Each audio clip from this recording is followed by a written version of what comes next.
Price God. இன்றைய தியானம் மத்தேயு 7:7 முதல் 20 வரை.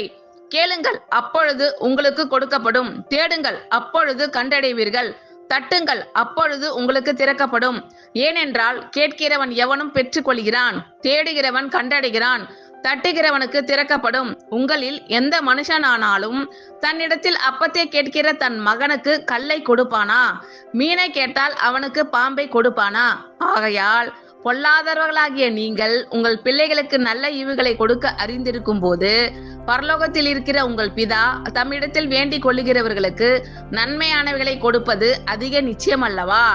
ஆதலால் மனுஷர் உங்களுக்கு எவைகளை செய்ய விரும்புகிறீர்களோ அவைகளை நீங்களும் அவர்களுக்கு செய்யுங்கள். இதுவே நியாய பிரமாணமும் தீர்க்க தரிசனங்களும் ஆம்.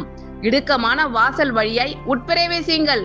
கேட்டுக்கு போகிற வாசல் விரிவும் வழி விசாலமுமாய் இருக்கிறது, அதன் வழியாய் பிரவேசிக்கிறவர்கள் அநேகர். ஜீவனுக்கு போகிற வாசல் இடுக்கமும் வழி நெருக்கமுமாய் இருக்கிறது, அதை கண்டுபிடிக்கிறவர்கள் சிலர். கள்ள தீர்க்கதரிசிகளுக்கு எச்சரிக்கையாய் இருங்கள். அவர்கள் ஆட்டுத்தோலை போர்த்து கொண்டு உங்களிடத்தில் வருவார்கள், உள்ளத்திலோ அவர்கள் பட்சிக்கிற ஓநாய்கள். அவர்களுடைய கனிகளினாலே அவர்களை அறிவீர்கள்.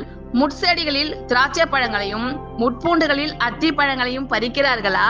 அப்படியே நல்ல மரமெல்லாம் நல்ல கனிகளை கொடுக்கும், கெட்ட மரமோ கெட்ட கனிகளை கொடுக்கும். நல்ல மரம் கெட்ட கனிகளை கொடுக்க மாட்டாது, கெட்ட மரம் நல்ல கனிகளை கொடுக்க மாட்டாது. நல்ல கனி கொடாத மரமெல்லாம் வெட்டுண்டு அக்கினியிலே போடப்படும்.